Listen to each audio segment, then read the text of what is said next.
Hi everyone, welcome again to another financial analysis video with myself, Moeed Amin and Ted Wayman. So today we're going to be looking at Persimmon. Now the purpose of the videos in this show is to help you improve your business acumen, and we do that by helping you become more financially savvy. And the main lever of how we do that is to help you read financial statements. As Warren Buffett says, if you want to understand business, then you need to learn how to understand the language of business, and that language is finance. So we're going to be looking at the full year audited annual accounts to help you analyze and read future statements of this company, any company in this industry, or any company at all in a much better way. So you can do so more quickly and more confidently. So when we're looking at Persimmon, a couple of interesting notes about Persimmon. So first thing is they are a UK house builder or home builder, and they're quite a well-known one. In fact, they are the second largest by revenue in the UK. Barratt Homes or Barratt Developments is the largest. Now, one thing to note about Persimmon, if you're interested in this company, whether you're selling to this company or thinking about investing in them, it's important to note that one of the things that's known about Persimmon is the quality of its homes that they build. And unfortunately, that is not a good reputation. In fact, the Home Builders Federation in 2019 rated them the lowest quality of all the home builders in the UK. Now, obviously, they would have made steps to overcome that, but it's worth noting that. We're not going to go into that in detail. We're only interested in finances, but I share that with you because it's an interesting piece of information and good context for you. Now, this company did come in as a request from one of our viewers. And in fact, 98% of the companies we analyze are requests. And you can do the same as well. All you have to do is just leave a note in the comments section, as Manoj did. Now, Manoj did the right thing, which is to give us more context. The more context you give us, the higher likelihood you're going to be moved up the priority list. In fact, his context was so good that within 16 hours, we decided this was a company we would like to analyze for him. So he puts in a lot of information there around the CAGR, the balance sheets, the current ratio, debt to equity ratio, etc. We're going to cover and highlight all of those things in this video. And so thank you, Manoj, for the request and for the detailed context there. A couple of notes on the share price, and stick around to the end because we're going to look at that share price in a bit more detail, and certainly in terms of the context of what we've uncovered about the finances of the business. Now, this company, just like most of the companies in this industry, they've been taking quite a bit of a hit over the last couple of years. So if you'd invested when they floated in 1988, you'd be sitting on a profit of around 777%. If you invested 5 years ago, you'd be down 56%. If you invested a year ago, you'd be down 52%. So they have taken quite a bit of a hit. They're not the only ones in their industry. I think the whole industry has been down, but it's worth noting that as part of the context. So stick around to the end. We're going to cover that in more detail. So why don't we dive in now, Ted, and show our viewers and listeners how you can analyze the financials of a company like this and any other company in the industry. So good to see you, Moeed, and welcome back to all of our subscribers. If you are not a subscriber, welcome. Please do become a subscriber. Just click on the subscribe button, which is, you know where the subscribe button is. And don't forget to like and share this video as well. And do leave your comments. So Moeed made a very punchy comment about the quality of their housing. Maybe you agree with him, maybe you disagree with him. Of course, that is Moeed's opinion, not necessarily the fact, although he did cite an interesting independent report that supports his opinion. But we like to express our opinions here. Your opinions may differ to ours, and if they do, please do leave a comment in the comment section. But please always be polite. Being polite is free. It doesn't cost anything to be polite. Okay, so here we are. Here is the annual report and accounts. As Moeed mentioned, there is a half-year statement available, but we're going to look at the audited annual report and accounts for the year ended 2021.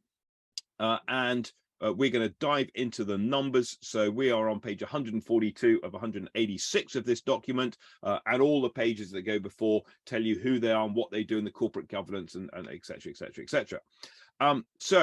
Sales, revenue is up. So there's the top line, the sales. We're in millions of pounds. So 3,000 million, which is 3.6 billion pounds. So 3.6 billion pounds in revenue, about an 8% growth. Manoj was mentioning a compound annual growth rate, CAGR. Just for those of you who are not sure what his mnemonics mean, CAGR, compound annual growth rate of 8%. So it looks like these guys are continuing to grow. So this is the cost of the houses that they are selling, and so that's what they sell them for, and then the cost of the houses. This is the cost of sales, 2.5 billion. That leaves them with quite a healthy gross profit. So this gross profit, this is a 30% margin. So if you spend £100,000 on one of their houses, it probably cost them about 70,000 in order to build that house. So that sounds to me like a reasonably, profitable margin, which is good for the company. We've then got the costs of running the business. So these are the costs of running the business, relatively small. You don't need a huge amount of overhead. So most of the costs for this business will be in the actual construction of their assets, of those buildings, and a little bit of kind of back office marketing, sales, et cetera, et cetera. All those marketing suites you see on their kind of in their new buildings, and those costs will be in there. Finance costs, very, very low indeed. So very low financing, suggesting that they've got really, probably no debt at all, or next to no debt. A little bit of financed income, so they've probably got some cash in the bank. And then they are paying some tax here. And so if we then just scroll down a little bit, we'll be able to see the profit, bottom line profit, 787 million. So that is quite a high profit margin. 3.6 billion of sales, 787 million of profit is a 22% bottom line margin. 22%. So that sounds, and that's similar to the previous year, 19% in the previous year, 22% in this year. So these guys are profitable. Okay, so looking pretty healthy from a shareholder's perspective, maybe not a homeowner's perspective. Looking at their balance sheet, these guys, interesting, the non-current assets actually relatively small. They don't have a lot of non-current assets. They've got some of these intangible assets. There's probably goodwill in there, maybe a little bit of software. So they may have bought other house builders, for example, but you don't actually need a lot of assets to be a house builder. What we don't see here is whether they own land, or whether the land they own is sitting in here. So little bit of sort of sort of question mark around there. So if they are owning the land, and we can have a look, so we can very quickly just go and have a look at 17, for example, and note 17 will tell us a little bit about the detail behind those numbers. So if we whiz down to 17, in fact, on the way down to 17, we'll just stop off at 13, which is our intangible assets. Intangible assets, the biggest number is goodwill, which means that these guys have been growing by, or some of their growth has come through acquisition of other companies. But we're looking at 17, the inventory. That's a fairly big number. And you can see here we've got land with carrying value was used for securities for land payables, for example. So these guys, they are holding some land in their inventory, as well as, they're going to have assets in construction, for example, so houses in construction, and a few raw materials, mainly be assets in construction, and then also the finished goods, which are up for sale. So there's our current assets. So very, very big on the current assets. There's the current assets, 4.3 billion, which is mainly the houses which are for sale plus some land. Their current liabilities are pretty small, so that's just the suppliers who they've got to pay. So even they've got enough cash to pay the supply. So looking a really strong balance sheet. And when we look at the non-current liabilities, there's no debt at all. What we do see is this trade and other payables. Not sure how they end up with trade and other payables of over a year. People who have said that they'll take payment in more than a year's time, but that is effectively that. And even so, they still got enough cash to be able to pay these guys. So I agree, this is looking a pretty healthy balance sheet. There's no debt. The liquidity ratio is very, very high. It looks like they're managing their accounts payable pretty strongly. So looking at the movement in equity, here's the movement in equity. We are interested in the retained earnings section here. You'll notice that they paid a dividend last year. They've paid a dividend this year. So these guys are their dividend significantly up. So these guys are pretty strong dividend players. If you like a little bit of income on your investments, then these guys could be the option for you. Could be being the operative word here. And then finally, the cash flow statement. So strong cash flows. So the cash, the net cash flow from their operating activities, here it is 785 million. In terms of that 785 million, there's no really big numbers. They're kind of their profit is 787. The cash is 784. So very similar numbers coming through there. In terms of their expenditure, really no investment going on, because as we discussed, they don't really need to do any investment. So they don't need to buy, stuff in order to do this business. They probably need to acquire more land. And then in terms of the financing, the big number in the financing is the dividend. So effectively, they're generating the cash flow and they're using that cash flow to pay the dividend. That's effectively what this business is. So that's good for the shareholders, and they are sitting on sort of surplus cash, and they've got 1.2 billion in the bank, which should help them to weather any future storms. So all in all, looking pretty healthy. Let's just jump down to the share price. And the share price tells a slightly different story. We can see the shares in this company are, they've been, recently, they have been on the slide. And, the question is whether that now represents, value for money. Well, very, very high dividend and a very low PE ratio. So the PE ratio, if you remember, is the price to earnings. That's the price divided by the earnings. And if you turn it upside down and get the earnings over the price, you get the yield. And that tells me that they're on a yield of about 20%. So 20% sounds a really good yield. It's close to the dividend yield because they're paying all that dividend, all that profit out as a dividend. So this looks on the face of it like a very good market, a very good buy. And that was exactly Manoj's comment. He said, look, I think this, you've got a strong balance sheet, et cetera, et cetera. And I think you're probably right. But, just go back to those comments again. Here they are. So we've got things like, the current ratio 4.9, very, very strong indeed. Debt to equity. I mean, there is no debt in these guys. They really haven't got any debt. So, strong revenue growth. Et cetera, et cetera, et cetera, and good cash flow. So all of it is ticking the boxes.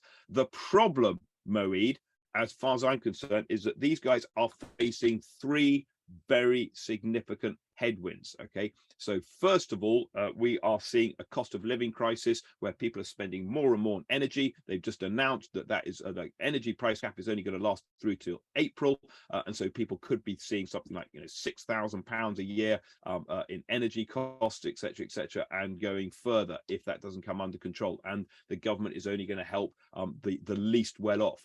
So affordability, spare cash is going to come down. At the same time, we've got the interest rates which are going up, and if interest rates are going up, it's going to make houses even less affordable. And what I think is going to happen is that with a combination of interest rates going up, and we're talking about 2-year fixes are now on north of 6%, which was unheard of just a year ago. So if you're if you're in a house and you're having to refinance your house, you're just exited your old mortgage, your new fix is now on the horizon. If you're fixing at 6%, if you your energy prices have gone up, you're going to have much less money to spend on these houses. So there's going to be downward pressure. Now, the other problem, and we haven't seen this in the UK for a long time. So the last kind of proper crisis, 2008, the government slashed interest rates from 5 to about, well, basically to 0%. Okay, and that allowed people who were in houses who were struggling to be able, they saw their interest rates go down, their payments go down, their monthly payments, and that allowed them to survive. However, we're seeing the reverse. We're seeing mortgage costs going up, we're seeing energy costs going up, and that means that some people are not going to be able to afford their mortgages. And if they can't afford their mortgages, they're going to have to either downsize or sell their houses and rent. Either way, I think that we're going to see over the next year or so forced sellers into the market, and forced sellers are the worst of all possible worlds, because the word forced, they have to sell their property, and that potentially will lead to falling house prices. Now, that's purely speculation, and the government is going to do everything in its control in order to prevent that, because if your house prices are going down in value, you definitely won't invoke the incumbent political party back into power. However, we've seen the power of markets. You alluded to the gilt market, the power of markets, and the markets are more powerful than the government. If you're taking economics versus politics, I'll take economics anytime. They will always ultimately win. So the government may try to prop up house prices with, but they've been doing that for the last 20 years with buy to let and help to buy and all these kind of weird and wonderful schemes and reductions in stamp duty. But at the end of the day, if we have forced sellers and we have house prices going down, that means that as house prices are going down, you have more forced sellers. People suddenly realize they've got to get out early rather than late. They're going to drop into negative equity. We end up with mortgage prisoners. So these guys have some really significant headwinds as a business. Now, I'm not saying they're not going to survive. And maybe you'll look at that balance sheet and think they can hunker down, they can weather the storm, they can ride it out, and they should be okay. And maybe, maybe that is an argument. I can't see them kind of, wobbling just yet. But, just be aware that this could be, a long-term value play. And I don't think that the value is going to come back for these guys anytime soon. Okay. And that's my kind of opinion. So the financials are looking pretty good. I just think that the economy, the area that they are working in is going to be, challenging to say the least, Moe. Yeah, totally fair. And, those are the things you have to be aware of, and you've got to look into if you're going to in any way engage with a company like this, or any other company for that matter.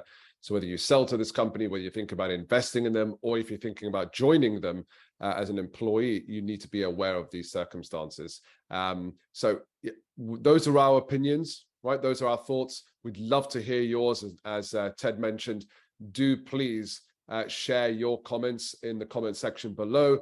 Like, share, and subscribe. If you have a company that you're really interested in and you would like our analysis of their finances to help you with your own analysis, then do leave a note in the comment section and put some context, as Manoj did so eloquently. Thank you, Ted. Thank you, everyone else, and we'll see you on the next video. Okay, good to see you, Moe. Catch you later.